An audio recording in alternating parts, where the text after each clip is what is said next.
कुछ घूंटों के बाद पत्थर की मेज पर रखा नीलम का सार चाटकर साफ हो गया। जियो यान ने लापरवाही से अपने मुंह के किनारे की गंदगी पोंछी। अपनी पीठ मोड़कर याओ लाओ की स्तब्ध आकृति को देखते हुए उसने घृणा से कहा, बर्बाद करना वाकई शर्मनाक है। वास्तव में वाकई शर्मनाक है।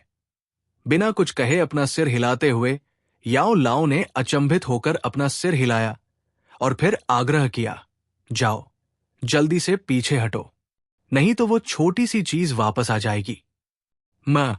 याओ लाओ की याद दिलाते हुए जियो यान ने जल्दी से अपना सिर हिलाया। उसकी आंखें एक बार फिर अनिच्छा से पत्थर की मेज पर बैंगनी रंग के दागों के अवशेषों पर घूम गई और फिर प्रवेश द्वार की ओर भागने के लिए मुड़ गई। युनजी ने अपने शरीर में जो वायु गुण डू क्यूई छोड़ा था वो इस समय पूरी तरह से सक्रिय हो गया था। जियो यान की गति पहले से कहीं अधिक तेज थी और जब उसके पैर हिलते थे तो वे धुंधलेपन का एहसास भी पैदा करते थे। जियाओ यान के मार्ग से बाहर निकलने के बाद वो बिना किसी हिचकिचाहट के गुफा के प्रवेश द्वार की ओर भागा। हालांकि मार्ग से बाहर निकलने के कुछ ही समय बाद उसके सामने से एक भयंकर दहाड़ आई। उसके ठीक बाद छोटा जंगली नीलम पंख वाला शेर जियाओ यान की नजर में आया, उसे घूरते हुए। अचानक भागे हुए नीलम पंख वाले शेर को देखकर जियाओ यान का चेहरा थोड़ा बदल गया। जिस गति से वो भाग रहा था वो तेजी से कम हो गई क्योंकि उसके पैर जमीन पर लगभग 10 मीटर तक फिसले और फिर धीरे धीरे रुक गए। इस समय जियाओ यान और छोटे नीलम पंख वाले शेर के बीच की दूरी केवल 10 मीटर थी। गलियारे के लगभग आधे आकार के साथी को कड़वाहट से देखते हुए जियाओ यान ने कहा, उस डायरिया के जहर ने उस जानवर को क्यों नहीं मार डाला?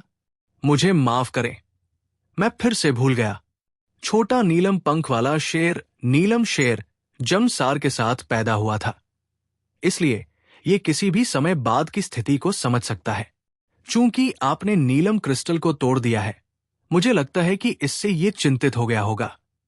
जैसा कि जियाओ यान चिंतित था, याओ लाओ की माफी मांगने वाली आवाज, जो वास्तव में पिटाई के योग्य थी, रिंग से बाहर चली गई। उसका मुंह जोर से हिल रहा था। जियाओ यान ने एक गहरी सांस ली। चूंकि याओ लाओ के साथ परेशान होने का कोई समय नहीं था, जियाओ यान ने अपना सिर उठाया, इस जानवर को घूरते हुए जो उसकी आंखों में एक विशाल तानाशाह जैसा था। जियाओ यान पर चमकती हुई जानवरों जैसी आंखों में एक हल्का बैंगनी रंग दिखाई देने लगा।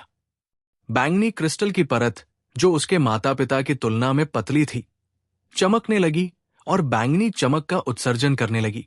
लेकिन सौभाग्य से, क्योंकि ये अभी भी गुफा के अंदर था और सूरज की रोशनी के बिना छोटा नीलम जानवर बैंगनी लौ को सफलतापूर्वक पुकारने में असमर्थ था। अन्यथा जियाओ यान के पास अब भागने का कोई मौका नहीं होगा। आगे बढ़ते हुए उसके पंजे में मौजूद विशाल ऊर्जा ने गुफा के पूरे अंदरूनी हिस्से को हिला दिया। दीवार से गिरे कुछ आवारा पत्थर जियाओ यान के पैरों के चारों ओर टकरा गए।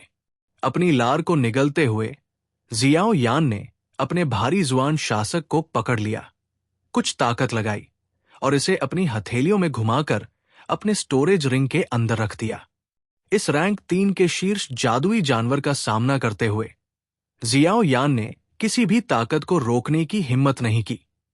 कभी कभी ये वो पल होता था जो जीवन और मृत्यु के बीच का अंतर होता था।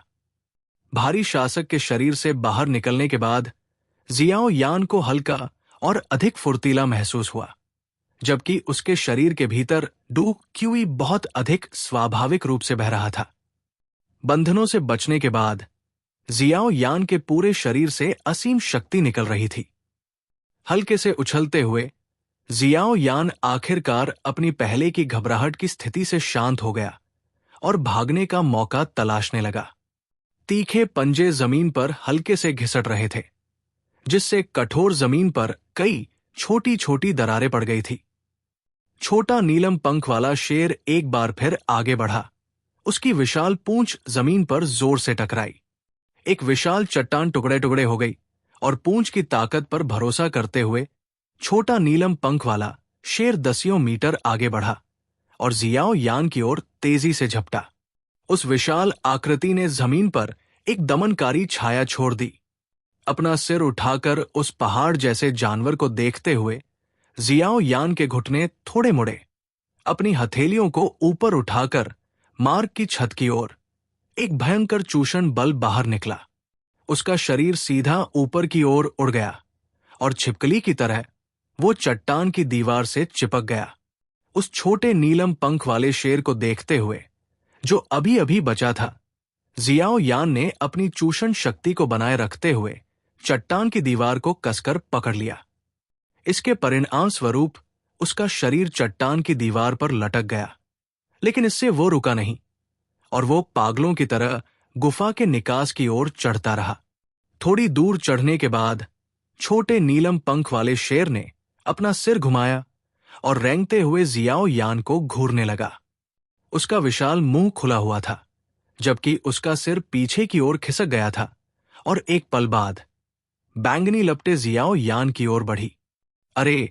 बैंगनी लपटों की गर्मी महसूस करते हुए जियाओ यान की हथेलियां ढीली हो गई और उसका शरीर पलट गया और जमीन की ओर गिर गया। उसके पैर की उंगलियां पत्थर की दीवार से उछली और धनुष से निकले तीर की तरह वो पागलों की तरह गुफा के बाहर की ओर उड़ गया। अपने नीलम सिंह जमसार के चोर को भागते हुए देखकर छोटे नीलम पंख वाले शेर ने गुस्से से दहाड़ लगाई। उसके पंख जोर से हिलते हुए गुफा के अंदर फैल गए। उसके पंजे जमीन से उछल गए और उसका शरीर आगे की ओर तैरने लगा, क्योंकि वो आगे भाग रहे व्यक्ति का पीछा करने लगा। पहाड़ी गुफा के अंदर एक आदमी और एक जानवर एक भाग रहा था, एक पीछा कर रहा था। ये जीवन और मृत्यु का गहन समय था। थोड़ी दूर बाहर निकलते ही जियाओ यान के पीछे से एक जोरदार गोली चली, जिससे उसे तुरंत अपना शरीर मोड़ना पड़ा। एक विशाल चट्टान उसके सिर के ऊपर से उड़ी, जो चट्टान की दीवार से जोर से टकराई। ये टूट गई, लेकिन चट्टान की दीवार पर कुछ दरारें भी दिखाई दी। चट्टान से आने वाली ताकत को देखते हुए जियाओ यान ने ठंडी सांस ली, जबकि उसके कदम और भी तेज हो गए। लेकिन जियाओ यान की गति चाहे जितनी भी तेज क्यों न हो, वो अभी भी छोटे नीलम पंख वाले शेर की उड़ान का मुकाबला करने में असमर्थ था। और कुछ मिनटों तक इस पीछा के जारी रहने के बाद जियाओ यान को आखिरकार अपने पीछे हत्या की मंशा मजबूत होती हुई महसूस होने लगी। जाहिर है, छोटे शेर ने धीरे धीरे दूरी कम कर दी थी। ऐसी खतरनाक स्थिति में मजबूर होने के कारण जियाओ यान की हथेली पर रिंग से जेड की बोतलों की एक सतत धारा निकल रही थी और बिना इस बात की परवाह किए कि वे क्या है, उन्हें बेतहाशा पीछे की ओर फेंका जा रहा था। Ping ping ping. जेड की बोतलों के टूटने से मार्ग में पाउडर का एक रंगीन बादल दिखाई देता है। हालांकि इससे छोटे नीलम पंख वाले शेर को रोकने में कोई खास असर नहीं हुआ। फिर से एक और दूरी तक दौड़ने के बाद जियाओ यान ने अजीब तरह से पाया कि उसका शरीर गर्म होता जा रहा था। उसके क्यूई पथों से गर्मी की लहरें निकल रही थी। प्रत्येक धागा उसके रक्त, हड्डियों और मांस के साथ अंतहीन रूप से एकीकृत हो रहा था। क्या हो रहा है? जियाओ यान के शरीर के अंदर अचानक हुए बदलाव ने उसके दिल को एक पल के लिए जमने पर मजबूर कर दिया। हालांकि मौजूदा परिस्थिति ने उसे रुकने और चिंतन करने की अनुमति नहीं दी। उसके शरीर के अंदर की गर्मी से उत्पन्न शुद्ध ऊर्जा ने जियाओ यान की गति को बढ़ा दिया और साथ ही उसे अस्थायी रूप से शेर के मुंह से बचने की अनुमति दी। ओहा, क्या ये वही एमेथिस्ट एसेंस है जिसे मैंने अभी निगला है? भागते समय जियाओ यान ने अचानक सोचा, इतनी समृद्ध ऊर्जा। विस्मय में आह भरते हुए जियाओ यान का चेहरा अचानक बदल गया। जैसे जैसे वो भागता गया, उसके शरीर के अंदर की गर्मी की लहरें और अधिक उभरने लगी। पहले तो जियाओ यान ऊर्जा को अवशोषित करने के लिए अपने शरीर पर भरोसा करने में सक्षम था, लेकिन जैसे जैसे उसका शरीर अपनी सीमा तक पहुंचता गया, उसके शरीर के अंदर की गर्मी की लहरें बढ़ती रहीं। अंत में जियाओ यान की त्वचा पर हल्का बैंगनी रंग दिखाई देने लगा। अरे, ये तो बस कुछ ही घूंट भर था। इतनी ऊर्जा की क्या जरूरत है? इसे कहीं और रखने की कोई जगह नहीं है। जियाओ यान ने डांटा। उसका शरीर जलने लगा था, जिससे जियाओ यान के दिल में थोड़ा डर पैदा हो रहा था। आ जियाओ यान के शरीर पर कपड़े सूखने लगे, जबकि उसके चेहरे पर लाल और बैंगनी रंग चमकने लगे। अपना मुंह खोलकर और बार बार गर्म हवा छोड़ते हुए जियाओ यान ऐसा लग रहा था जैसे वो नरक में था। हो जियाओ यान की पीठ पर पीछा करते हुए जैसे ही छोटे नीलम पंख वाले शेर ने जियाओ यान के शरीर से निकलने वाली बैंगनी ऊर्जा को देखा, उसकी क्रूर आंखों में क्रोध और गुस्सा बहुत बढ़ गया। ये मूल रूप से उसका था, फिर भी अब इस बेवकूफ इंसान ने इसे चुरा लिया था। ये सोचते हुए छोटे नीलम पंख वाले शेर ने एक भयंकर दहाड़ लगाई।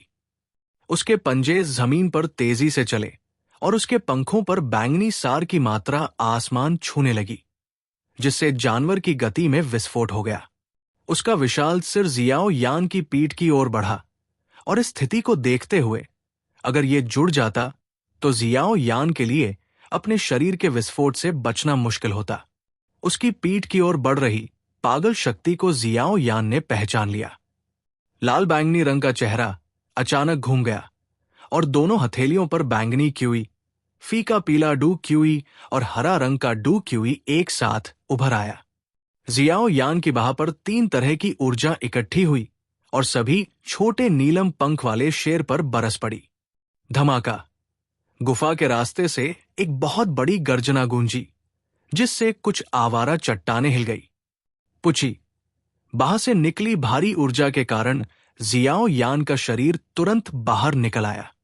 उसके कपड़ों को गीला करते हुए ताजा खून की एक धार भी बाहर निकली।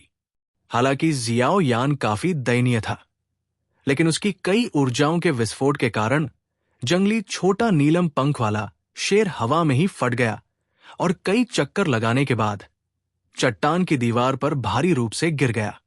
उसकी पीठ के पीछे दरारों की रेखाएं फैलने लगी।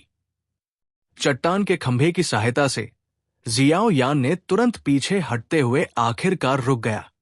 हालांकि इससे पहले कि वो अपने होठों से खून पोंछ पाता, उसने उस छोटे से जंगली नीलम पंख वाले शेर को एक बार फिर आगे झपटते देखा और वो भागने के लिए पीछे मुड़ा। अपने पीछे लगातार दहाड़ को अनदेखा करते हुए जियाओ यान के शरीर के अंदर की बैंगनी गर्मी की लहरें पहले की रिहाई के बाद थोड़ी कम होने लगी। इस अजीब चीज से भारी ऊर्जा उधार लेते हुए जियाओ यान हताश होकर गुफा के मुहाने की ओर भागा, जिसे वो आखिरकार देख सकता था। उसकी पीठ के पीछे एक गर्मी की लहर आ गई, जिससे जियाओ यान की पीठ पर कपड़े जलकर राख हो गए। आग की लगातार धारा ने जियाओ यान की पीठ पर एक घाव भी छोड़ दिया। अपने दांतों को काटते हुए और दर्द को सहते हुए जियाओ यान लाल आंखों के साथ हताश होकर भागा। इस समय एक पल के लिए रुकने का मतलब था मौत। प्रवेश द्वार से सफेद रोशनी तेज और तेज होने लगी। जियाओ यान बाहर से जानवरों की दहाड़ भी सुन पा रहा था। उसके पैर एक बार फिर नीचे उतरे, उसका शरीर उड़ गया। चट्टान की दीवार पर एक अंतिम भयंकर कदम ने उसके शरीर को गुफा से बाहर उड़ा दिया। गुफा से बाहर निकलते हुए तेज धूप ने जियाओ यान की आंखों में जलन पैदा कर दी।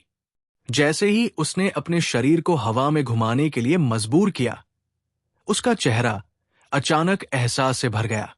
जब वो जमीन पर पहुंचने वाला था, तो गुफा की बाहरी परिधि की रखवाली कर रहे 2 रैंक 3 मैजिक बीस्ट अपने बर्बर विशाल मुंह उसकी ओर खोल रहे थे।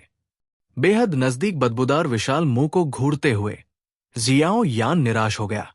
अपने पूरे शरीर के कमजोर होने के कारण वो अब और स्थिति को बदलने के लिए कोई ताकत नहीं जुटा पा रहा था। जैसे ही उसने अपनी आंखें बंद की और मौत का इंतजार किया, 2 बेहद ठंडी तलवारें आसमान से तेजी से नीचे गिरी और 2 भयंकर मैजिक बीस्ट को चीरती हुई चली गई। जैसे ही जियाओ यान की आंखें एक बार फिर खुली, उसका शरीर एक नरम और सुगंधित जगह में गिर गया। अपनी आंखें खोलते हुए जियाओ यान ने केवल एक चिंतित सुंदर चेहरा देखा। जियो यान के बुरी तरह जले हुए शरीर को देखकर, जिसे वो अपनी छाती से लगाए हुए थी, युनजी का सुंदर चेहरा बदल गया। उसी समय युवा नीलम पंख वाला शेर गुस्से से दहाड़ता हुआ गुफा के भीतरी इलाकों से तेजी से आया। हालांकि जब उसकी नजर युनजी पर पड़ी, जो हवा में तैर रही थी, तो उसने जल्दी से अपना पंजा जमीन पर पटक दिया और थोड़ी दूर तक फिसल गया। जादुई जानवर के खतरे की बेहतरीन समझ ने उसे बताया कि उसके सामने खड़ी महिला ऐसी चीज नहीं थी जिसे वो अपमानित कर सके। जैसे ही युवा नीलम पंख वाला शेर पीछे हटने की तैयारी कर रहा था, बर्फीले चेहरे वाली युनजी ने अपने हाथ में तलवार घुमाई। तलवार की नोक से एक विशाल हरे रंग का पवन ब्लेड फटा और बिजली की गति से उसके शरीर को काट दिया। तुरंत सभी दिशाओं में चिंगारियां बिखर गई। वो एक जोरदार प्रहार झेलने के बाद युवा नीलम पंख वाले शेर ने अपने विशाल मुंह से एक तीखी चीख निकाली। युनजी के हमले ने उसकी पीठ की रक्षा करने वाली नीलम की परत पर एक परेशान करने वाली दरार बना दी थी। अरे, तुमने मेरे बेटे को चोट पहुंचाने की हिम्मत कैसे की? मैं तुम्हें आज नहीं छोड़ूंगा। जिस समय युनजी ने हमला किया, उस समय आसमान से एक तीव्र बैंगनी लौ फेंकी गई। नीलम पंख वाले शेर की विस्फोटक और उग्र दहाड़ पूरे आसमान में गूंज उठी। युनजी ने ठंडी सांस ली और अपने हाथ को अपने शरीर के सामने घुमाया। एक हिंसक हरे रंग का बवंडर अचानक उसके शरीर की सतह पर दिखाई दिया। यह भयंकर रूप से घूम गया, जिससे उस पर हमला करने वाली भारी बैंगनी लौ एक तरफ फेंक दी गई। युनजी के पीछे के हरे पंख फड़फड़ाए, क्योंकि वो एक हाथ से बेहोश जियाओ यान को उठाते हुए जल्दी से पीछे हट गई। जैसे ही वो पीछे हटी, उसके हाथ में अजीब लंबी तलवार एक असामान्य कोण पर नाचने लगी। एक पल में तलवार अचानक कांप उठी और नमलाल छोटे होठों से एक ठंडी चीख निकली। हवा की चोटी, हत्यारा उल्कापिंड। युनजी की नाजुक चीख सुनकर नीलम पंख वाले शेर ने तुरंत एक गंभीर दहाड़ लगाई। उसका शरीर अचानक नीचे की ओर उछला और पलक झपकते ही युवा नीलम पंख वाले शेर के सामने आ गया। उसका विशाल सिर हिल गया। एक बार फिर पूरे क्षितिज पर बैंगनी रोशनी फैल गई। जब नीलम पंख वाले शेर ने युनजी के हमले का सामना करने के लिए अपने सबसे बड़े हमले का उपयोग करने की तैयारी की, जिसने पहले सफलतापूर्वक उसके सींग को तोड़ दिया था, तो युनजी ने बस अपने पंख फड़फड़ाए और जल्दी से अपने हाथ में लंबी तलवार को अपने भंडारण की अंगूठी में रख दिया। फिर वो मुड़ी और कुछ चमकती हुई छलांग लगाई और जियाओ यान के साथ क्षितिज में गायब हो गई। चालाक इंसान, मैं नीलम पंख वाला शेर तुमसे अपना बदला लेने से कभी नहीं चूकूंगा। युनजी को अचानक भागते हुए देखकर नीलम पंख वाले शेर को आखिरकार एहसास हुआ कि उसके साथ धोखा हुआ है। उसके शरीर पर बैंगनी रोशनी धीरे धीरे कम होती गई, जबकि उसकी गुस्से भरी दहाड़ लंबे समय तक पर्वत श्रृंखला में गूंजती रही। हवा में गूंजने वाली हल्की दहाड़ को अनदेखा करते हुए युनजी ने जियाओ यान को पकड़ लिया और एक धूमकेतु की तरह मैजिक बीस्ट माउंटेन रेंज के निकास की ओर उड़ना जारी रखा। थोड़ी देर बाद वे मैजिक बीस्ट माउंटेन रेंज के आंतरिक क्षेत्रों से बाहर निकल गए। तभी उसे धीरे धीरे नीचे उतरने के लिए एक गुप्त स्थान मिला। घने जंगल में एक छिपे हुए क्षेत्र में उतरने के बाद युनजी ने जल्दी से जियाओ यान को अपनी छाती से हटा दिया और उसे जमीन पर रख दिया। उसका हाथ उसके शरीर को छू गया और वो अनजाने में चौंक गई आवाज में बोली, इतनी जबरदस्त ऊर्जा, इस आदमी ने आखिर क्या किया? ठंडी जमीन पर लेटे हुए जियाओ यान का पूरा शरीर काला पड़ गया था। वो अनजाने में अपने कपड़े खींचता रहा। जब उसने अपना मुंह खोला तो उसने भाप भी छोड़ी। जियाओ यान को देखकर, जिसने दर्द में अपने शरीर को सिकोड़ लिया था, युनजी के दिल में चिंता उभर आई। उसने एक पल के लिए सोचा, अपने दांत भींचे और अचानक जियाओ यान की पीठ के पीछे दिखाई दी। उसने अपना हाथ बढ़ाया और जियाओ यान की स्टोव जैसी पीठ पर हल्के से दबाया। युनजी के नम छोटे लाल होठों ने धीरे धीरे सांस छोड़ी और उसने धीरे धीरे अपनी सुंदर आंखें बंद कर ली। उसके अंदर समुद्र की तरह उमड़ता हुआ डू क्यूई अचानक उसके हाथ से बहता हुआ जियाओ यान के शरीर में तेजी से भर गया। युनजी की डू क्यूई स्वाभाविक रूप से ऐसी चीज नहीं थी जिसकी तुलना जियाओ यान में मौजूद डू जे डू क्यूई से की जा सके। उसके नियंत्रण में जियाओ यान के शरीर में प्रवेश करने वाली हवा के प्रकार की डू क्यूई ने तेजी से उसके सभी क्यूई पथों पर कब्जा कर लिया। जियाओ यान से संबंधित पीला पीला डू क्यूई उसके निचले पेट में भंवर में वापस चला गया। जियाओ यान से उत्पन्न डू क्यू को ठीक से व्यवस्थित करने के बाद युनजी ने अपना ध्यान बैंगनी रंग की ऊर्जा की ओर लगाया जो जियाओ यान के आंतरिक शरीर के चारों ओर से रिस रही थी। इस तरह की अज्ञात लेकिन भारी ऊर्जा का सामना करते हुए शक्तिशाली वायु प्रकार डू क्यू अब इतना अच्छा नहीं था। क्यूई पथों के भीतर बैंगनी रंग की ऊर्जा के असंख्य धागे वायु प्रकार की ऊर्जा द्वारा निर्वासित होते रहे। हालांकि बैंगनी रंग की ऊर्जा बहुत मजबूत थी, लेकिन ये कभी न खत्म होने वाली वायु प्रकार डू क्यू की सेना के सामने असहाय थी। उस पल ये एक आवारा कुत्ते की तरह हो गया था जो भागने की कोशिश करता रहा। जैसे ही वो भागा, कुछ बैंगनी रंग की ऊर्जा थी जो लगातार जियाओ यान के खून, मांस और हड्डियों के साथ मिल रही थी। हर बार जब बैंगनी रंग की ऊर्जा उसके खून और मांस के साथ मिल जाती तो उस जगह पर एक हल्का बैंगनी धब्बा दिखाई देता। जल्द ही जियाओ यान इन बैंगनी निशानों से भर गया। कोई जगह नहीं होने के कारण शेष बैंगनी रंग की ऊर्जा एक मुट्ठी के आकार की बैंगनी रंग की ऊर्जा बनाने के लिए एक साथ मिल सकती थी, जो अपने चारों ओर हवा प्रकार की डू क्यूई को देखकर कांप रही थी। भयानक छोटी सी चीज, ये खत्म हो गया है। शरीर के बाहर युनजी ने अपनी आंखें कसकर बंद करके अचानक कहा। युनजी के शब्दों के बाद बैंगनी रंग की ऊर्जा को घेरने वाली हवा प्रकार की डू क्यूई अचानक बाद वाले पर झपट पड़ी। खतरे को महसूस करते हुए बैंगनी रंग की ऊर्जा का ये समूह अचानक हिंसक रूप से कंपन करने लगा। इसकी सतह पर एक बैंगनी रंग की लौ उठने लगी जो उस पर हमला करने वाली हवा प्रकार की ऊर्जा को जला रही थी। ये वास्तव में थोड़ा अजीब है। बैंगनी रंग की ऊर्जा के परिवर्तन से युनजी को बहुत ज्यादा झटका नहीं लगा। हल्की आह के बाद जियाओ यान के शरीर में डाली गई हवा प्रकार की डू क्यूई अचानक हरे रंग के तूफान में बदल गई। तूफान तेज गति से घुमा और एक पल बाद बैंगनी रंग की लपटों के समूह को अपनी ओर खींच लिया। तुरंत हरे रंग का तूफान एक बवंडर बन गया जो हरे और बैंगनी रंगों के बीच बारी बारी से घूमता रहा। तूफान तेज गति से घूमता रहा क्योंकि युनजी ने अपनी ताकत को नियंत्रित किया और बैंगनी रंग की ऊर्जा में जंगलीपन को हटाना जारी रखा।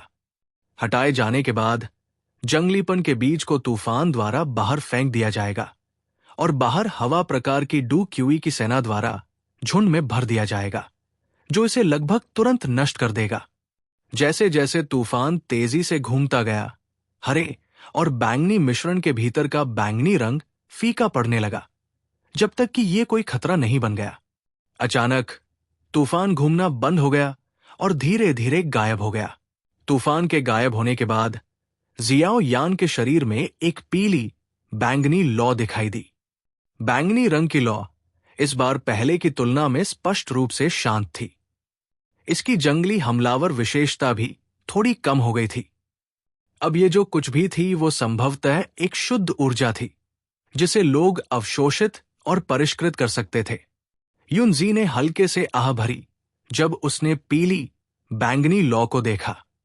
उसकी उंगली जियाओ यान की पीठ पर फड़फड़ाई। जियाओ यान के शरीर के माध्यम से एक आकारहीन भयंकर हवा बह रही थी। तुरंत पीली बैंगनी लौ जियाओ यान के निचले पेट में धीमी गति से घूमने वाले भंवर की ओर बह गई। युनजी की निगाह के नीचे पीली बैंगनी लौ भंवर के अंदर जाने से पहले कुछ क्यूई पथों से तेजी से गुजरी। पीली बैंगनी लौ के भंवर में प्रवेश करने के लगभग तुरंत बाद इसने एक बहुत बड़ी हलचल को प्रेरित किया। न केवल भंवर की घूमने की गति अचानक बहुत तेज हो गई, बल्कि ये अपने मूल आकार से लगभग 2 हथेलियों के आकार में तेजी से फैल भी गई। पीली पीली भंवर के भीतर पीली बैंगनी लपटों का एक समूह पहले वाली के साथ घूमता रहा। जब यह घूमता था तो बैंगनी रंग की लपटों के कई धागे इससे अलग हो जाते थे और ऊर्जा के सबसे बुनियादी रूप में बदल जाते थे, जिसे भंवर में समाहित कर लिया जाता था। भंवर तब तक फैलता रहा जब तक कि यह बास्केटबॉल के आकार तक नहीं पहुंच गया, और यह आकार युनजी द्वारा बाहर से दबाने का परिणाम था। अगर उसने इसे दबाया नहीं होता तो भंवर का विस्तार जारी रहने की संभावना होती। यह सच हो सकता है कि भंवर का आकार किसी की ताकत के विकास को दर्शाता है, लेकिन अनुभवी युनजी जानती थी कि अगर जियो यान को बिना किसी प्रयास के बहुत सारे स्तरों पर कूदने दिया गया तो यह लंबे समय में हानिकारक होगा। यह देखकर कि भंवर का विस्तार बंद हो गया था, युनजी, जिसने अपना कार्य पूरा कर लिया था, उसने जियो यान में डाली गई डू क्यूई को वापस लेना शुरू कर दिया। आग प्रकार की डू क्यूई के कई धागे जो पहले से अधिक मजबूत थे, उसके डू क्यूई को वापस लेने के बाद जियो यान में भंवर से बहने लगे। अंत में वे फिर से जियो यान के सभी क्यूई पथों से व्यवस्थित रूप से बहने लगे। उसके शरीर में परेशानी पैदा करने वाली ऊर्जा के हटने के साथ ही जियाओ यान के शरीर का बाहरी रूप भी अपने सामान्य रंग में लौटने लगा। उसका मूल रूप से दर्द से भरा चेहरा भी धीरे धीरे शांत हो गया था, जबकि उसका मुड़ा हुआ शरीर भी शिथिल होकर फैल गया था। जियाओ यान के शरीर को अपने हाथों से खींचते हुए युनजी ने उसे धीरे से घास से ढकी जमीन पर लिटा दिया। उसने अपना पसीना पोंछा और उसके पास बैठ गई, कुछ सांसें ली। फिर उसने अपना सिर झुकाया और युवक के सोते हुए चेहरे को देखा। काफी देर बाद उसने फिर से आह भरी और अपना सिर हिलाया। अपना हाथ आगे बढ़ाते हुए उसने जियाओ यान की स्टोरेज रिंग निकाली और पर्पल स्पिरिट क्रिस्टल निकाला। गर्म पर्पल स्पिरिट क्रिस्टल को धीरे से पकड़े हुए युनजी ने फुसफुसाया, धन्यवाद। युनजी अपने लाल होठों को दांतों से काटते हुए खड़ी हो गई। अपनी साधारण पोशाक को धीरे धीरे हटाने से पहले उसने अपने आसपास की चीजों पर नजर डाली। ऐसा करते समय उसके चेहरे पर एक चमकीला लाल रंग दिखाई दिया। अपनी उंगली से खींचने पर घने जंगल में एक आकर्षक शरीर दिखाई दिया, जो एक सुंदर जेड से उकेरा गया प्रतीत होता था। अपने कपड़े उतारने के बाद युनजी ने धीरे से नीले रंग की धातु की आंतरिक बनियान को हटाया, जिस पर एक अजीब सी रोशनी बह रही थी। ऐसा करने के बाद उसने शर्मीली अभिव्यक्ति के साथ जल्दी से अपने कपड़े पहन लिए। दोनों हाथों से धातु की आंतरिक बनियान को उठाते हुए युनजी ने सावधानी से इसे मोड़ा और सो रहे जियाओ यान के बगल में रख दिया।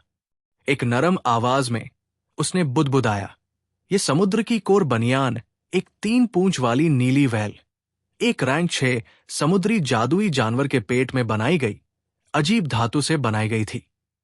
इसकी रक्षात्मक शक्ति इसके मालिक की ताकत से निर्धारित होती है। हालांकि आपकी ताकत सिर्फ एक डूझे जितनी है, फिर भी एक डूशी का हमला भी आपको आसानी से नुकसान नहीं पहुंचा सकता। आपने कई बार मेरी मदद की है, इसलिए इसे अपना इनाम समझे। बनियान को ठीक से रखने के बाद युनजी ने अपना सिर झुकाया और एक पल के लिए सोच में पड़ गई। फिर उसने अपनी स्टोरेज रिंग से 2 स्क्रॉल निकाले, उन्हें बनियान पर रखा और धीरे से कहा, ये एक स्क्रॉल है जिसमें एक हाई जुआन अग्नि विशेषता क्यूई विधि और एक मध्य जुआन स्तर की डू तकनीक है। मुझे उम्मीद है कि ये भविष्य में आपकी मदद करेंगे। एक बार जब उसने चीजों को सुरक्षित रूप से रख दिया तो युनजी जियाओ यान के पास खड़ी हो गई। उसकी सुंदर आंखों में एक अनजाना एहसास हुआ। उसने नाजुक और सुंदर युवक के चेहरे को देखा और उसके सुंदर चेहरे पर अचानक एक असहाय कड़वी मुस्कान उभर आई। इतने सालों तक अकेले प्रशिक्षण लेने के बाद मुझे उम्मीद नहीं थी कि ये युवक, अगर हमारी किस्मत में होगा तो हम फिर मिलेंगे, छोटे लड़के। धीरे से आह भरते हुए युनजी ने अपना शरीर नीचे किया और हल्के से अपने होठों को जियाओ यान के माथे पर चूमा। उसके पीछे हरे पंख फड़फड़ाए और वो शान से आसमान में उड़ गई। घास की सतह पर एक हल्की खुशबू रह गई थी, लेकिन सुंदरता पहले ही जा चुकी थी। जब जियाओ यान अपनी बेहोशी की हालत से बाहर आया तो सूर्यास्त हो चुका था। धीरे धीरे अपनी आंखें खोलकर और अपनी उंगलियों को हल्के से हिलाते हुए अपेक्षित दर्द नहीं दिखाई दिया। वास्तव में उसके शरीर के भीतर एक ऊर्जावान भावना थी। इस आरामदायक समृद्ध भावना ने जियाओ यान को गहरी सांस लेने के लिए प्रेरित किया। अपने सिर को थोड़ा हिलाते हुए नीले रंग की धातु की आंतरिक बनियान और 2 स्क्रॉल का एक सुव्यवस्थित ढेर उसकी आंखों के सामने दिखाई दिया। इन वस्तुओं को देखकर जियाओ यान पहले तो उलझन में था। जल्द ही वो समझ की एक चमक में उठ बैठा। उसकी आंखें अपने आसपास तेजी से घूमी, लेकिन वो उस सुंदर और सुरुचिपूर्ण आकृति को खोजने में असमर्थ था। युवक के चेहरे पर अकेलेपन और अवसाद का भाव दिखाई देने लगा। पहले ही चले गए? कड़वी हंसी के साथ जियाओ यान कमजोरी से अपने बगल की शाखा पर लेट गया। काफी देर तक अपनी आंखें सिकोड़ने के बाद उसने आलस से धातु की आंतरिक बनियान को लेने के लिए हाथ बढ़ाया, जो बड़े करीने से व्यवस्थित थी। इसे अपनी हथेली से पकड़े हुए आंतरिक बनियान में अजीब तरह से कुछ गर्मी थी और वो ठंडी नहीं थी। जियाओ यान के हाथों ने हल्के से आंतरिक बनियान को मसला और पाया कि यह रेशम की तरह नरम था। बेहद अजीब। उस नीले आंतरिक बनियान को कसकर पकड़कर जियाओ यान ने इसे अपने नथुने के नीचे रखा और सूंघते हुए एक हल्की शरीर की खुशबू को सूंघा। उसने वास्तव में इस तरह की एक बहुत ही करीबी वस्तु को पीछे छोड़ दिया है। अपने चेहरे पर एक अजीब अभिव्यक्ति के साथ जियाओ यान ने बड़बड़ाया। धातु के आंतरिक बनियान को अलग करते हुए एमेथिस्ट विंग्ड लायन द्वारा छोड़े गए पंजे के निशान उसकी दृष्टि में दिखाई दिए। धातु के आंतरिक बनियान को अपने आलिंगन में खींचते हुए जियाओ यान ने अपना सिर उठाया और विरल वृक्ष की चोटी को देखा। उसके मुंह पर मुस्कान थोड़ी कड़वी थी। वो वापस चली गई और अपनी सम्मानित डू हुआंग बनी रही। मुझे भी अपने डू शी के लिए संघर्ष करना जारी रखना है। अपने सिर को जोर से हिलाते हुए जियाओ यान ने उदास होकर दोनों स्क्रॉल को अंगूठी में रख दिया। अपना सिर नीचे करते हुए और अपनी अंगूठी पर पीछे की उंगली को देखते हुए उसने पूछा, शिक्षक, अब हम कहाँ जा रहे हैं? अंगूठी हल्के से कांप उठी। याओ लाओ बाहर तैर कर आया, जियाओ यान के चारों ओर चक्कर लगाया और अचानक बोला, जाओ अपनी वर्तमान ताकत को देखो। ये सुनकर जियाओ यान उलझन में पड़ गया और उसकी सलाह का पालन करते हुए उसने दोनों आंखें बंद कर ली और जल्दी से अपने शरीर की स्थिति पर विचार किया। एक पल बाद उसने अपनी आंखें खोली और घबराहट में बोला, 9 सितारा डूजे, मैं 2 सितारे कैसे कूद गया? क्या ये उस नीलम सार के कारण है? केवल 2 सितारे? कम से कम वो महिला मूर्ख नहीं थी। अगर वो आपको डूशे तक पहुंचने में मदद करती तो बहुत बड़ी समस्या होती। याओ लाओ ने भावहीनता से कहा, इसका क्या मतलब है? जियाओ यान ने उलझन में पूछा। नीलम सार के भीतर की ऊर्जा वास्तव में समृद्ध है, हालांकि वो शक्ति बहुत अत्याचारी थी। हालांकि उस महिला ने इसे पहले ही एक बार परिष्कृत कर लिया था। अगर आप बैंगनी लॉ को अपनी वर्तमान शक्ति बढ़ाने देते तो आपके शरीर के अंदर क्यूई भंवर बस फैल जाता और फट जाता। नीलम पंख वाले शेर को खाने के बाद एक पूरी रैंक बढ़ाने में सक्षम होना उनके शारीरिक शरीर के वास्तव में मजबूत होने के कारण है। इसलिए उन्हें बैंगनी लपटों द्वारा खाए जाने से डरने का कोई कारण नहीं है। लेकिन तुम, हे, अगर तुम डूश स्तर पर पदोन्नति के लिए बैंगनी लपटों पर निर्भर होते तो मुझे डर है कि तुम बैंगनी लपटों द्वारा तुरंत राख के ढेर में भस्म हो जाते। याओ लाओ ने हंसते हुए कहा। ठंडे पसीने को पोंछते हुए जियो यान को आखिरकार समझ में आ गया कि अच्छी चीजें भी बेतरतीब ढंग से नहीं खाई जा सकती, चाहे वो कितनी भी अच्छी क्यों न हो। अगर मानव शरीर उसका सामना करने में असमर्थ है तो वो केवल जहर बन जाएगी। हालांकि वर्तमान में उसके दबाव की मदद से आपने केवल 2 सितारे बढ़ाए हैं। ये गति अभी भी मुझे थोड़ा चिंतित करती है। ये महिला निश्चित रूप से चीजों को गड़बड़ कर सकती है। इस तरह की छलांग लगाने वाली ट्रेनिंग में बहुत सारी कमियां हैं। अपना सिर हिलाते हुए याओ लाओ ने फिर से बोलते हुए कहा, इस महीने के भीतर आपको मैजिक बीस्ट पर्वत के अंदर डेरा डालना होगा और हर दिन आपको 5 या उससे ज्यादा रैंक एक मैजिक बीस्ट का शिकार करना होगा। सिर्फ युद्ध के जरिए ही आपके शरीर के अंदर का डू क्यू पहले जैसा स्थिर और दृढ़ हो सकता है। अगर ऐसा नहीं हुआ तो भविष्य में जब हम स्वर्गीय ज्वाला का सामना करेंगे तो आपके पास इसे भस्म करने की कोई योग्यता नहीं होगी। अगर ये 5 होना ही है तो 5 ही होने दो। बेपरवाही से अपना सिर हिलाते हुए जियाओ यान खड़ा हो गया, भारी शासक को उठाते हुए, जबकि याओ लाओ वापस रिंग में आ गया। एक बार फिर से आसपास के इलाके को साफ करते हुए वो आखिरकार इस घने जंगल से बाहर निकल गया। जंगल से बाहर निकलते हुए क्षितिज पर एक ज्वलंत लाल डूबता हुआ सूरज पहले ही आधा उतर चुका था। स्थिर खड़े होकर और बहुत देर तक डूबते सूरज को देखते हुए जियाओ यान ने अकेलेपन में आह भरी, पलटा और जंगल की आड़ में गायब हो गया। जब जियाओ यान चला गया तो उसे एहसास नहीं हुआ कि उसके पीछे एक अदृश्य छिपे हुए पहाड़ की चोटी पर एक साधारण सफेद पोशाक में एक लड़की थी जो उस पर खूबसूरती से खड़ी थी और जियाओ यान को घने जंगल से सुरक्षित रूप से निकलते हुए देखकर राहत की एक हल्की सांस छोड़ रही थी। एक बार फिर युवा आकृति को गायब होते देखकर उसने बेहोशी से आह भरी। अंत में बिना किसी अनिच्छा और स्थायी लगाव के उसकी पीठ पर हरे पंख हल्के से फड़फड़ाए और उसकी आकृति एक हरे रंग की छाया में बदल गई जो तेजी से मैजिक बीस्ट माउंटेन रेंज से बाहर उड़ गई। अंधेरे जंगल के भीतर एक रैंक, एक वैम्पायर चूहा सावधानी से रेंग रहा था। उसकी छोटी खूनी लाल आंखें लगातार सतर्कता से जंगल को देख रही थी। एक कड़वी ठंडी रोशनी उसके तीखे दांतों और पंजों पर चमक रही थी। ये जल्दी से थोड़ी दूर रेंग गया और जैसे ही खूनी चूहा लालच से पेड़ के रस को चर रहा था, सफेद पेड़ से अचानक एक सफेद धब्बा निकल आया। बर्फ की ऊर्जा की एक किरण बाहर की ओर निकली जिससे रक्त चूहे के पैर कुछ देर के लिए जम गए, जिसे अभी अभी अपनी स्थिति का एहसास हुआ और वो भागने वाला था। नुकीले नुकीले दांतों की एक जोड़ी ने रक्त चूहे को एक झटके में निगल लिया। एक बार फिर सफलतापूर्वक घात लगाकर हमला करने के बाद सफेद बालों वाले यूनिकॉर्न वुल्फ ने संतुष्टि में अपने सफेद बालों को संवार लिया। इस सफेद भेड़िए को फ्रॉस्ट यूनिकॉर्न वुल्फ नाम दिया गया था और इसकी ताकत रैंक एक मैजिक बीस्ट के शिखर पर थी, इसलिए एक रक्त चूहे को हराना अपेक्षाकृत आसान था। रक्त चूहे को पूरी तरह से निगलने के बाद फ्रॉस्ट यूनिकॉर्न वुल्फ ने एक बार फिर एक नए लक्ष्य की तलाश की।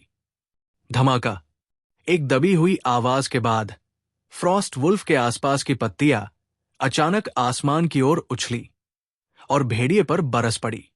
इस अचानक बदलाव के कारण फ्रॉस्ट यूनिकॉर्न वुल्फ घबराकर पीछे हट गया, लेकिन जैसे ही उसका शरीर पीछे की ओर बढ़ा, पत्तियों और शाखाओं के भीतर से एक मानव आकृति बाहर की ओर उभरी।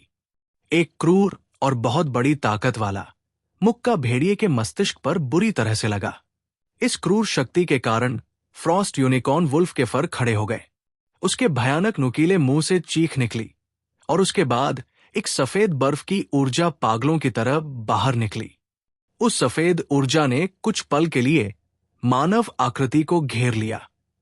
हालांकि इस बार बर्फ की ऊर्जा ने अपना वांछित प्रभाव हासिल नहीं किया।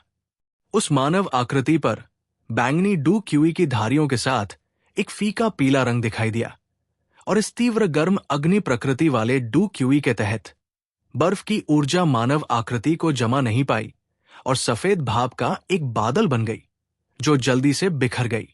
ये देखकर कि बर्फ की ऊर्जा का कोई प्रभाव नहीं पड़ा, फ्रॉस्ट यूनिकॉर्न वुल्फ जल्दी से मुड़ा और अपनी जान बचाने के लिए भाग गया।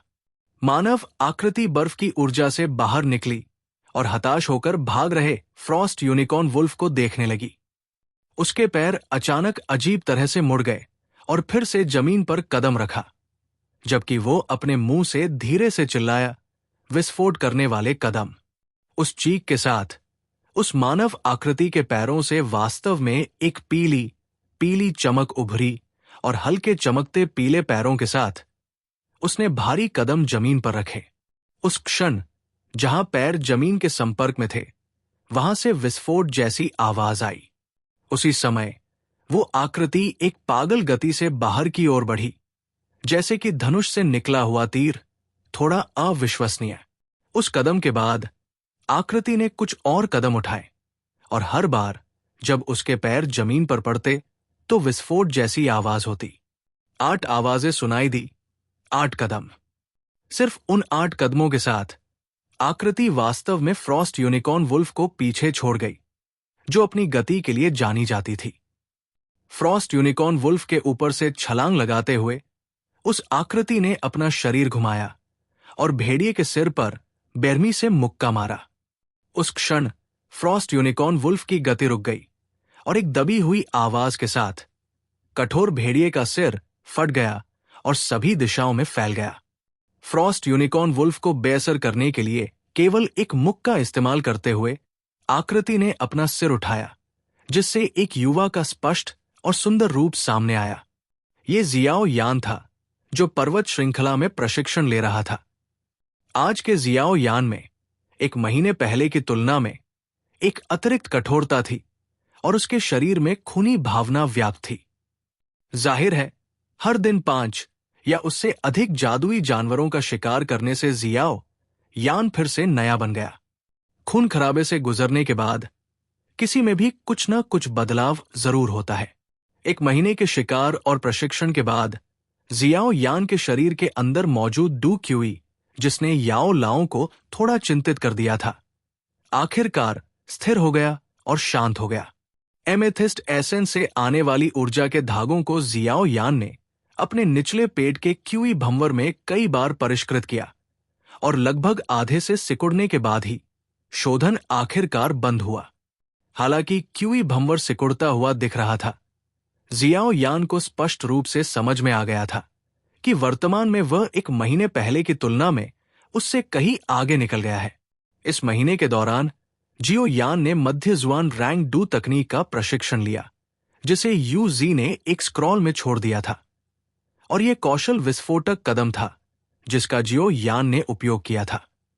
जैसा कि नाम से पता चलता है, ये एक प्रकार की डू तकनीक थी जो वेग बढ़ाने के लिए विस्फोटक ऊर्जा से गति पर निर्भर थी, और इस चीज में जियाओ यान काफी दिलचस्पी रखता था और इस तरह उसने इसे सीखा। हालांकि जियाओ यान की मौजूदा ताकत के साथ वो विस्फोटक चरणों के अधिकतम 10 चरणों का उपयोग करने में सक्षम था। इससे अधिक असंभव होगा, लेकिन फिर भी इस महीने में जियाओ यान के शिकार मिशन में विस्फोटक चरणों का बहुत बड़ा योगदान था। यू जी ने 2 स्क्रॉल छोड़े, एक क्यूई विधि थी और दूसरी डू तकनीक थी, लेकिन जियाओ यान ने केवल डू तकनीक विस्फोटक चरण सीखे। दूसरी क्यूई विधि जियाओ यान के लिए बेकार थी, जिसने फ्लेम मंत्र सीखा था, और इसलिए जियाओ यान इसे केवल रिंग के भीतर ही अकेला छोड़ सकता था। कुल मिलाकर प्रशिक्षण के इस महीने ने जियाओ यान की कुल क्षमता को कई गुना बढ़ा दिया, और बिना किसी प्रतिबंध के 2 स्टार डू शी को हराना असंभव नहीं था। महीने के अंत के बाद जियाओ यान कुछ दिनों के लिए मैजिक बीस्ट माउंटेन रेंज के अंदर रहा और सही परिस्थितियों में रैंक 2 मैजिक बीस्ट को मार डाला, जिसका उपयोग उसने अपने प्रशिक्षण के परिणामों को मापने के लिए किया। अपनी वर्तमान क्षमता का आकलन करने के बाद जियाओ यान का मन एक मध्यम आयु वर्ग के सख्त चेहरे पर भटक गया। ये वो व्यक्ति था जिसने उसे कुछ महीने पहले मैजिक बीस्ट माउंटेन रेंज की गहराई में प्रवेश करने के लिए मजबूर किया था, और अब शायद बदला लेने का सबसे अच्छा समय था। घने जंगल में धीरे धीरे चलते हुए जियाओ यान की नजर धीरे धीरे पतले होते जंगल पर पड़ी और उसने राहत की सांस ली।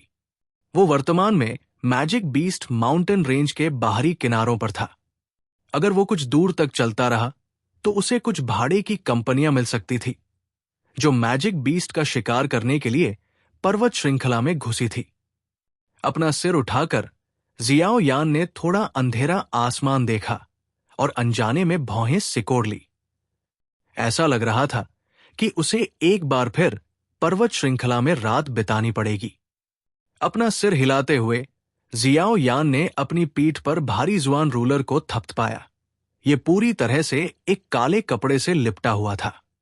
उसका अजीब दिखने वाला भारी काला रूलर एक अनोखा चिन्ह बन गया था, जिससे जियाओ यान के पास कुछ अनावश्यक परेशानी से बचने के लिए इसे छिपाने के तरीकों के बारे में सोचने के अलावा कोई विकल्प नहीं था। जियाओ यान के एक और छोटे जंगल से गुजरने के बाद आकाश आखिरकार पूरी तरह से अंधेरा हो गया था। उसने आराम करने के लिए जगह की तलाश करते हुए असहाय होकर अपना सिर हिलाया। उसकी चलती हुई निगाह अचानक रुक गई, क्योंकि उसने देखा कि जंगल में थोड़ी दूर पर एक अलाव धीरे धीरे ऊपर उठ रहा था, बिल्कुल अंधेरे में रास्ता दिखाने वाले दीपक की तरह। अरे, क्या वाकई कोई है? जियाओ यान ने अलाव को घूरते हुए कहा। कुछ सोचने के बाद उसने अपने पैर उठाए और उस जगह की ओर बढ़ गया जहां अलाव था। जैसे जैसे वो करीब गया, जियाओ यान ने अस्पष्ट रूप से देखा कि अलाव के पास 5 लोग बैठे थे। 3 पुरुष और 2 महिलाएं थी, जिनमें से प्रत्येक अपने अपने हथियार लिए हुए थे। उनकी छाती पर एक ही बैज था। ऐसा लग रहा था कि वे एक ही कंपनी के भाड़े के सैनिक थे। जब जियाओ यान धीरे धीरे पास आ रहा था तो आग के पास एक अधेड़ उम्र का आदमी अचानक घुमा। उसकी नजर उस जगह पर पड़ी जहां जियाओ यान था और उसने ठंडे स्वर में चिल्लाया, कौन है? उसकी चीख सुनकर उसके बगल में खड़े 3 लोगों ने अपने हथियार कमर से बाहर निकाले, जबकि उनमें से एक लड़की, जो बहुत छोटी थी, उसने अपनी तलवार निकालने से पहले 2 बार खींची। उसका चेहरा तुरंत अपमान से लाल हो गया।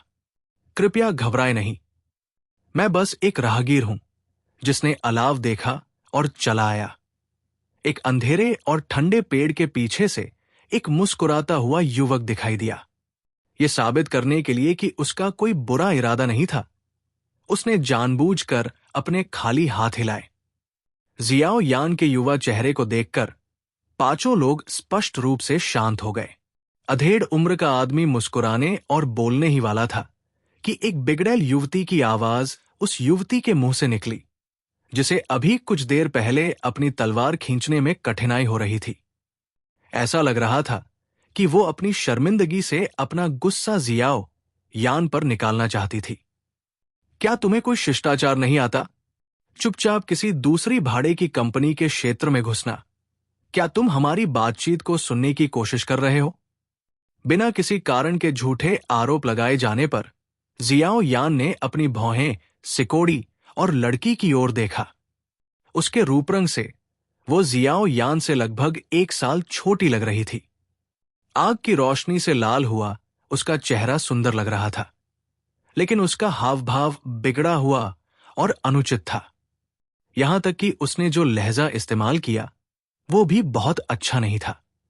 लिंग एयर, ऐसी बकवास मत करो। जियाओ यान के हावभाव को देखते हुए अधेड़ व्यक्ति ने अपना सिर घुमाया और जियाओ यान का सामना करने से पहले उसे डांटा और मुस्कुराया। भाई, क्या तुम भी भाड़े के सैनिक हो? तुम मैजिक बीस्ट माउंटेन रेंज में अकेले क्यों आए हो? हाँ, मैं एक चिकित्सक हूं। मैं इस्तेमाल हो चुकी औषधीय सामग्री की तलाश में अकेला आया हूं। अप्रत्याशित रूप से मुझे इतना लंबा समय लग गया। जियाओ यान ने अपनी छाती की जेब से कुछ औषधीय जड़ी बूटियां निकाली और इस अधेड़ व्यक्ति को देखकर मुस्कुराया, जिसने अपनी सुरक्षा का ध्यान रखा हुआ था। ओह! अधेड़ व्यक्ति को जियाओ यान की व्याख्या सुनने और उसके हाथ में औषधीय जड़ी बूटियों को ध्यान से देखने के बाद थोड़ी राहत महसूस हुई। उसने अपने बगल में अलाव की ओर इशारा किया और बेबाकी से कहा, तुम यहां आकर क्यों नहीं बैठते? रात वो समय होता है जब जादुई जानवर सबसे ज्यादा सक्रिय होते हैं। अकेले बाहर रहना थोड़ा खतरनाक होता है। कृतज्ञता पूर्वक अपना सिर हिलाते हुए जियाओ यान कुछ लोगों की निगाहों के नीचे आग की तरफ चला गया। वो बैठ गया और उन पर शर्म से मुस्कुराया। भाई, मुझे का गैंग कहा जाता है, जैसा कि आप यहां देख सकते हैं। हाँ, 5 सितारा डूजे। मध्यम आयु वर्ग के व्यक्ति ने अपने भाड़े के बैज के नीचे 5 सितारों की ओर इशारा किया और हंसा। याओ यान, मैं एक चिकित्सक हूं और मेरी ताकत को 2 सितारा डूजे माना जा सकता है।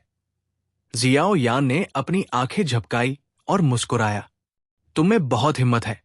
सिर्फ 2 सितारा और तुम वाकई जादुई जानवर पर्वत श्रृंखला में जाने की हिम्मत कर रहे हो। अगर तुम आज रात हमसे नहीं मिलते तो मुझे डर है कि तुम जादुई जानवर के पेट का खाना बन जाते।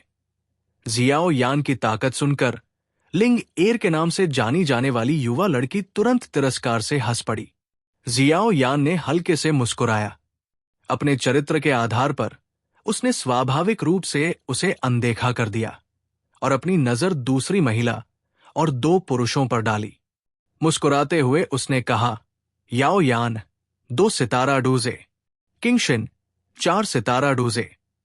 हरे रंग की पोशाक पहने महिला ने विनम्रता से जियाओ यान को देखकर मुस्कुराई।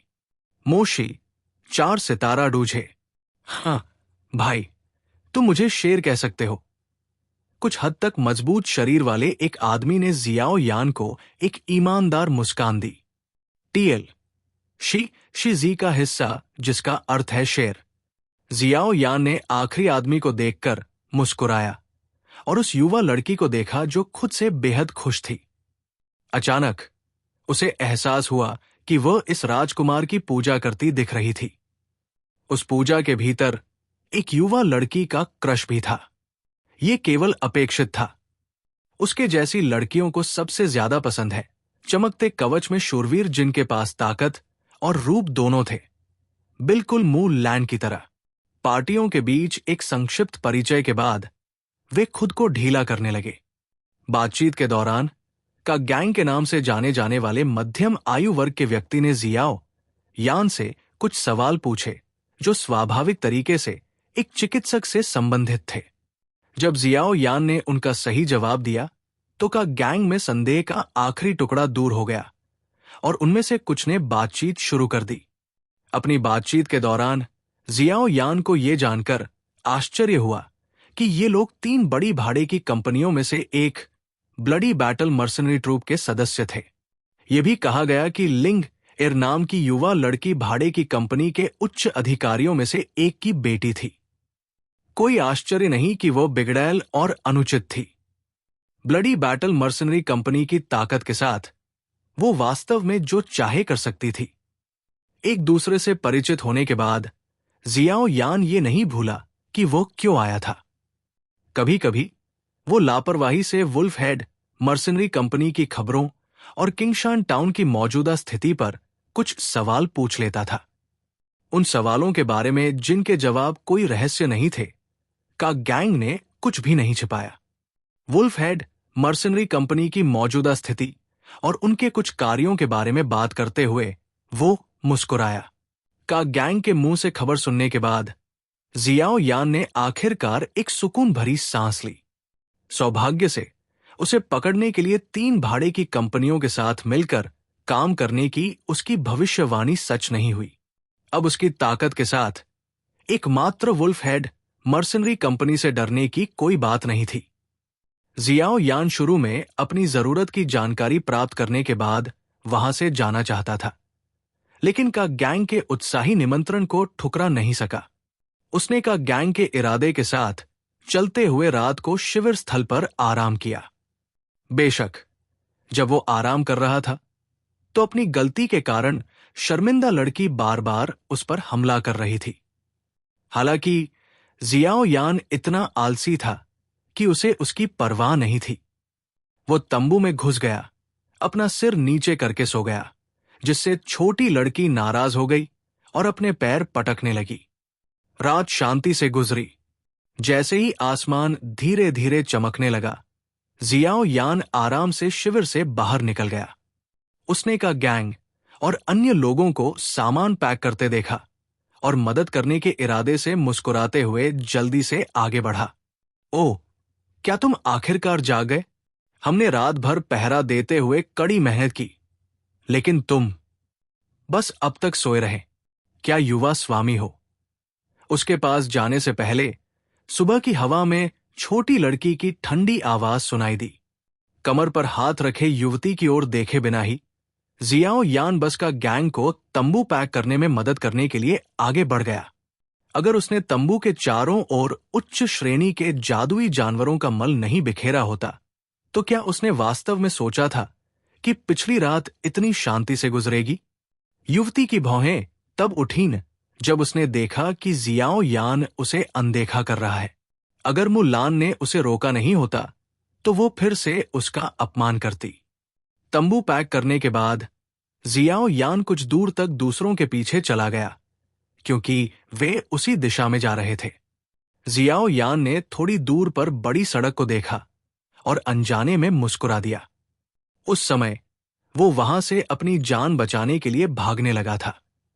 जियाओ यान ने मुस्कुराते हुए अपना सिर हिलाया। उसने का गैंग का सामना किया और अपने हाथों को एक साथ जोड़कर कहा, चाचा का गैंग, हम यहीं से अलग हो जाते हैं। यात्रा के दौरान आपने मेरी जो देखभाल की है उसके लिए धन्यवाद। टीएल, अपने हाथों को एक साथ जोड़ना चीनी भाषा में अभिवादन का एक रूप। याओ यान, क्या तुम भी किंगशान टाउन नहीं जा रहे हो? हम भी उसी रास्ते पर जा रहे हैं। ये देखकर कि जियाओ यान जाने का इरादा रखता है, स्तब्ध का गैंग ने पूछा। जियाओ यान मुस्कुराया और अपना सिर हिलाया। हालांकि वो लिंग एर नामक बिगड़ैल बच्चे को अनदेखा करना चुन सकता था, लेकिन उसकी मजाकिया आवाज ने उसे चिढ़ा दिया। वो आत्मपीड़ावादी नहीं था, इसलिए उसने फैसला किया कि उसके लिए अकेले यात्रा करना बेहतर था। मुझे अचानक याद आया कि मुझे अभी भी कुछ काम करने हैं।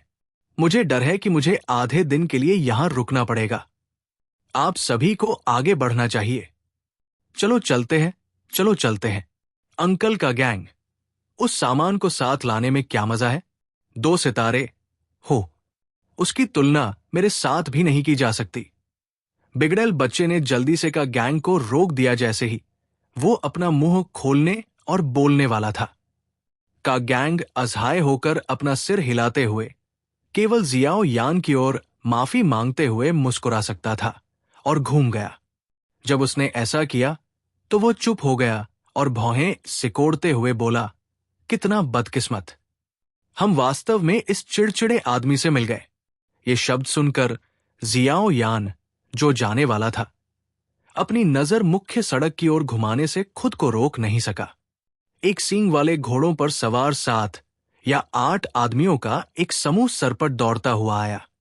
रास्ते में बाकी सभी लोग जल्दी से एक तरफ हट गए, इस डर से कि कहीं कोई गलती से चोट न लग जाए। वो कौन है? एक सींग वाले घोड़े पर सवार एक लंबे पतले आदमी को देखते हुए जियाओ यान ने उत्सुकता से पूछा। वुल्फ हेड मर्सनरी कंपनी का दूसरा कंपनी लीडर गान म्यू।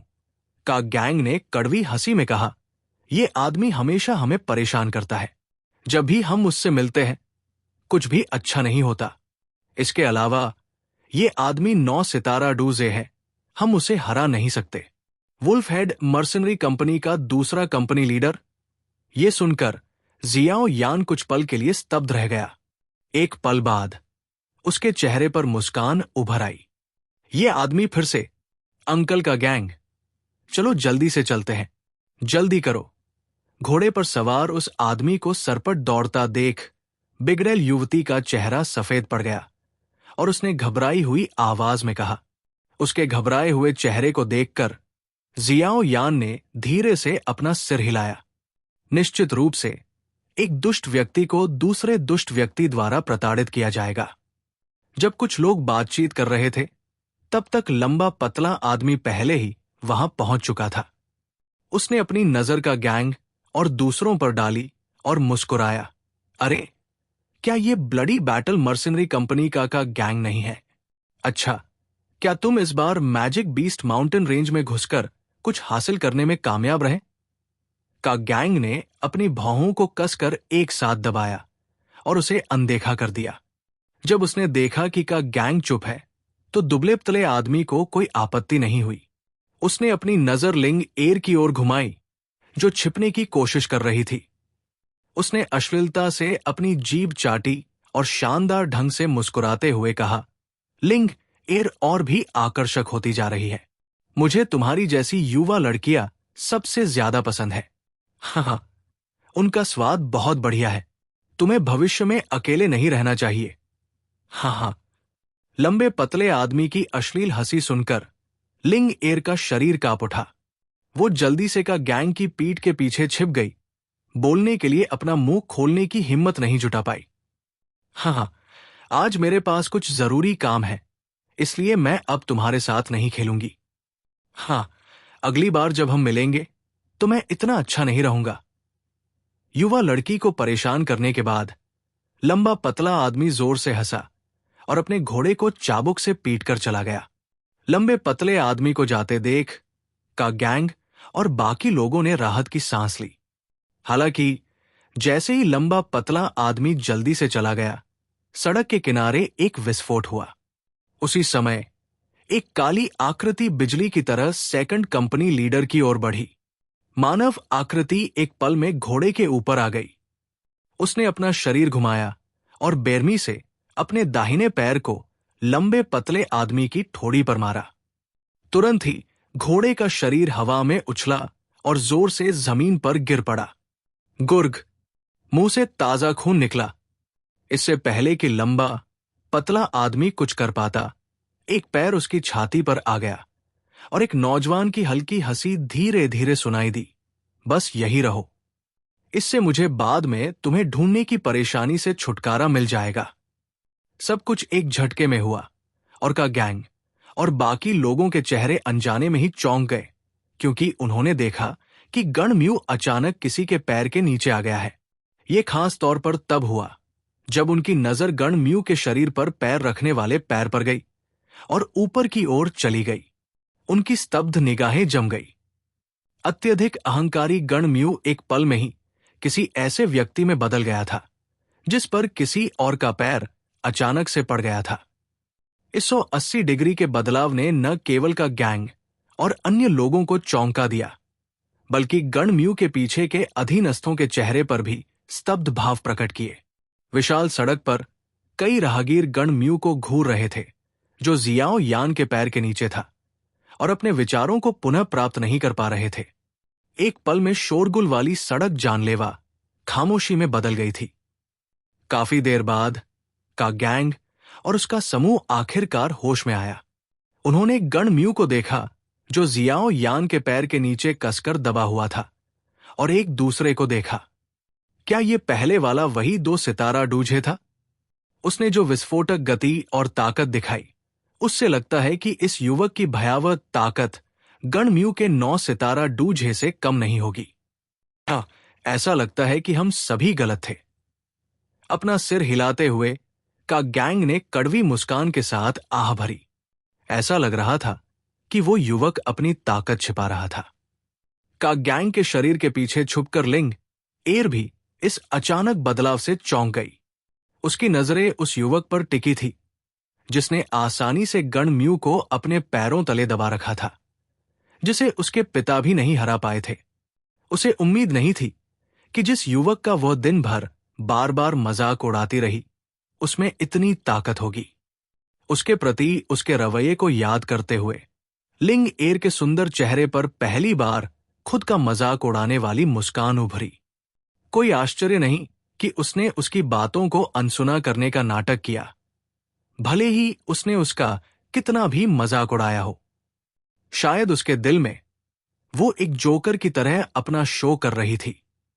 दिल में आह भरते हुए युवती ने गणम्यू को देखा, जिसकी छाती पर युवक पैर रख रहा था।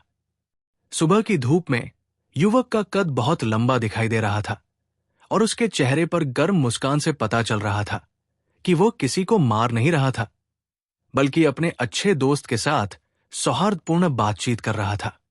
लिंगेर ने अचानक अपना सिर झुकाकर बगल में सफेद कपड़े पहने मुल्लान को देखने से पहले युवक को घूरा। उसने अचानक पाया कि उसके दिल में उसके लिए जो श्रद्धा की भावना थी वो बहुत कम हो गई थी।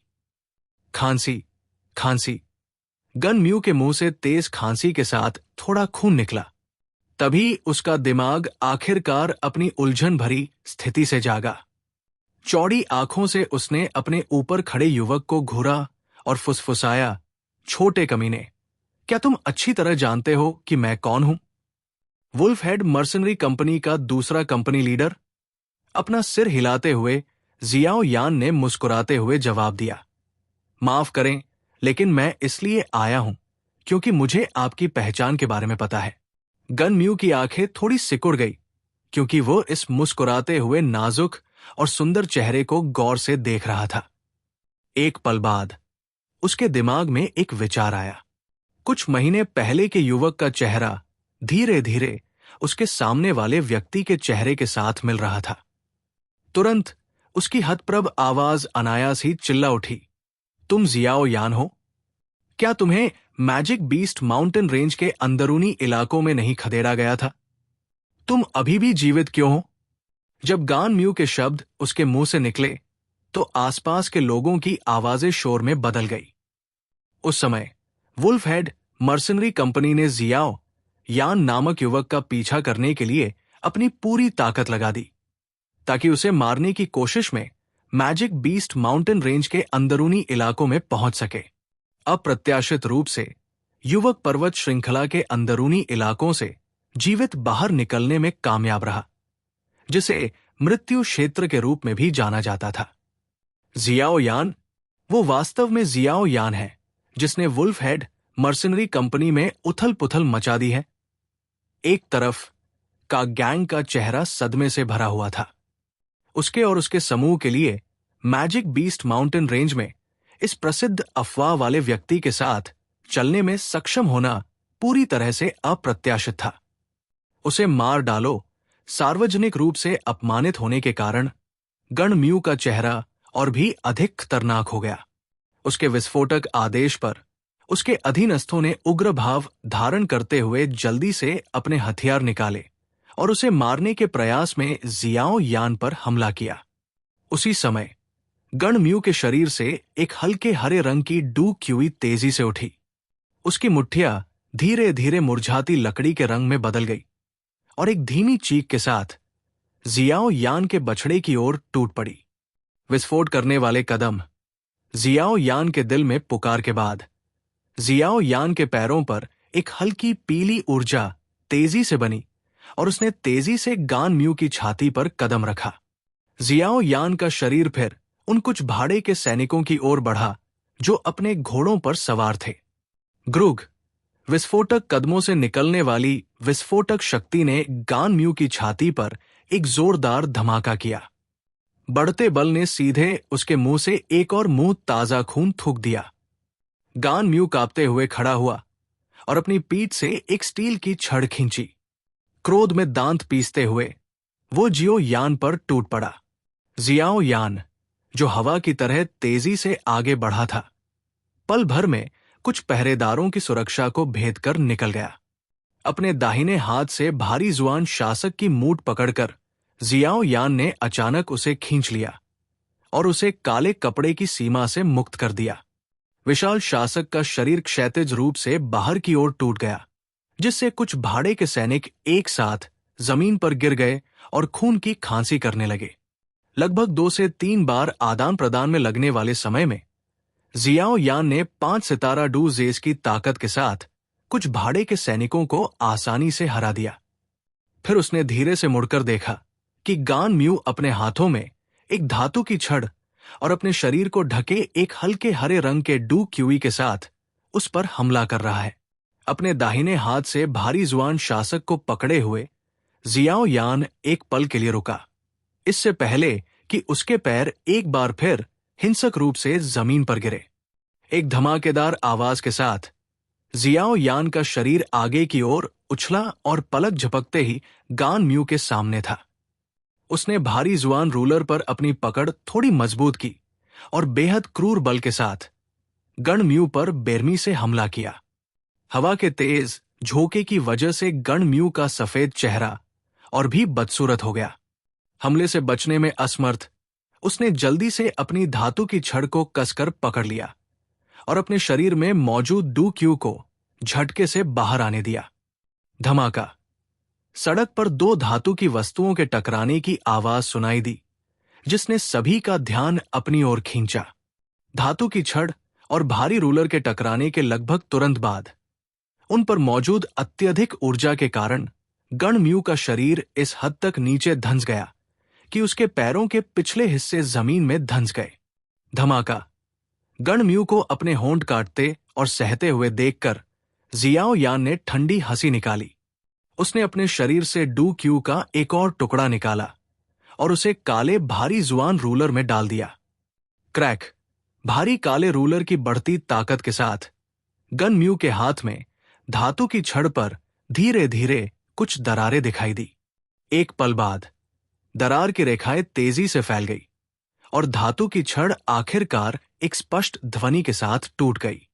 यह देखकर कि उसके हथियार को उसके प्रतिद्वंद्वी ने बलपूर्वक तोड़ दिया है, गन म्यू के चेहरे पर एक भयावह अभिव्यक्ति उभरी।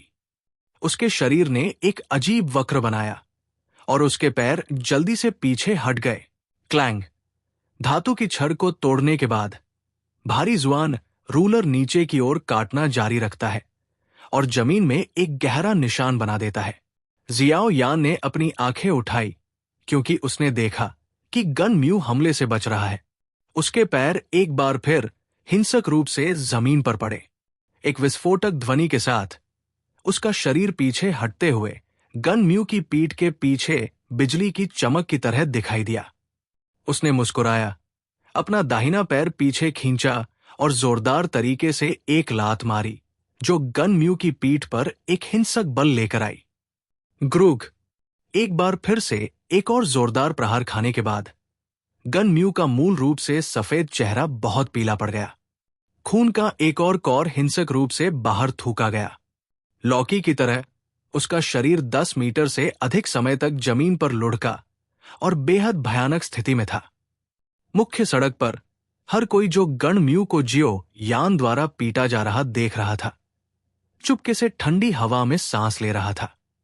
गण म्यू को पहले पीटा जाना उसके अचानक पकड़े जाने से समझाया जा सकता था।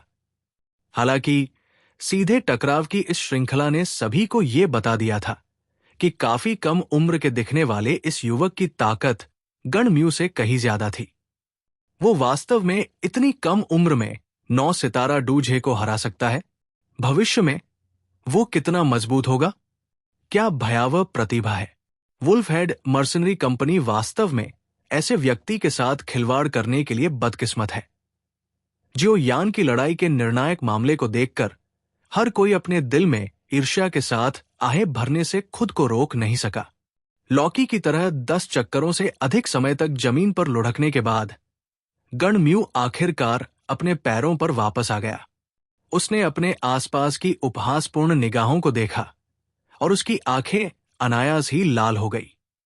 अपना सिर उठाकर उसने भारी शासक को ले जाने वाले युवक को घृणा और खतरनाक चेहरे के साथ देखा, जिससे दूसरों को कांपना पड़ा।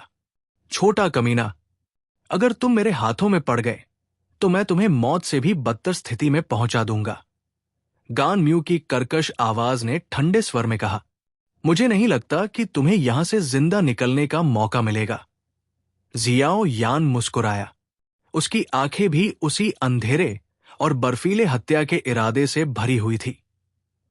अगर वो 9 सितारा डूजे को मारने में सक्षम था तो ये वुल्फ हेड मर्सनरी कंपनी के लिए एक महत्वपूर्ण झटका होगा।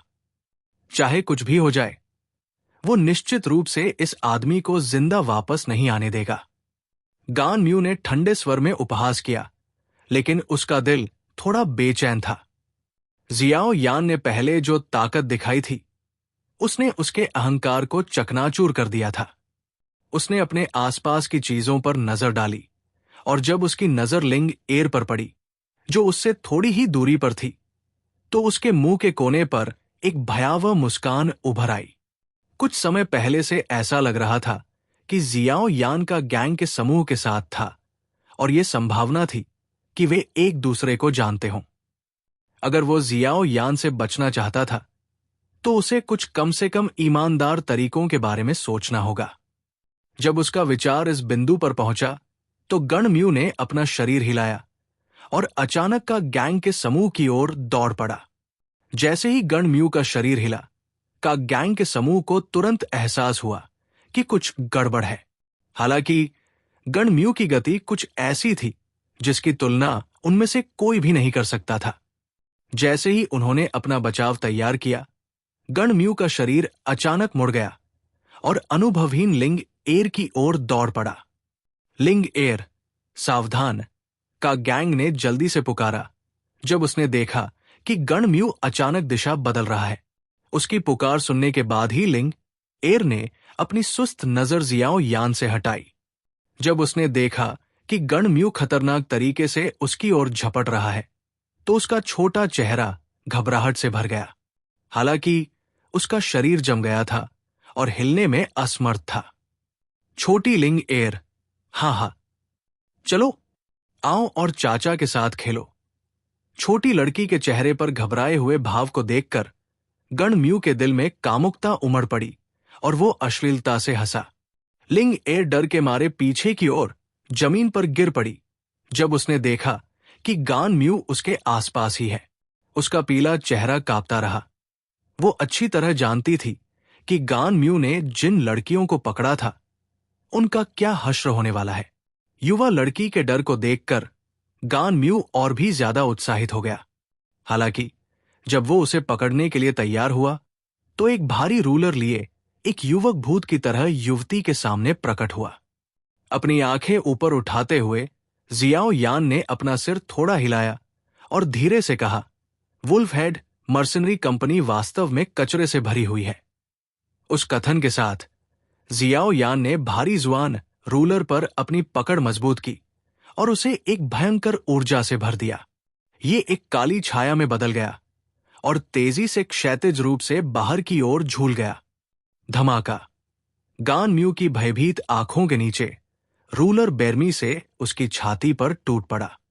तुरंत उसकी आंखें थोड़ी बाहर निकल आई और उसका सीना अंदर की ओर धंस गया। उसके मुंह से खून और कुचले हुए अंदरूनी अंग उल्टी के रूप में निकले, जबकि उसका शरीर पीछे की ओर फेंका गया और 2-3 पेड़ों को तोड़ने के बाद धीरे धीरे रुक गया। सभी गवाहों के दिलों में ठंडक छा गई जब उन्होंने देखा कि गण म्यू धीरे धीरे बेजान हो रहा था और वो एक पेड़ के नीचे लेटा हुआ था। लाश को उदासीनता से देखने के बाद जियाओ यान ने अपना हाथ घुमाया और रूलर को वापस अपने पीछे रख लिया। उसने जमीन पर डरी हुई युवती को देखे बिना का गैंग को अलविदा कहा और धीरे धीरे किंगशान टाउन की ओर चलना शुरू कर दिया। क्षितिज में गायब हो रहे काले रंग के भारी रूलर को पकड़े हुए युवक की पीठ को देखते हुए जमीन पर जमी हुई बैठी लिंग एर ने नरम कांपती आवाज में कहा, मुझे माफ कर दो।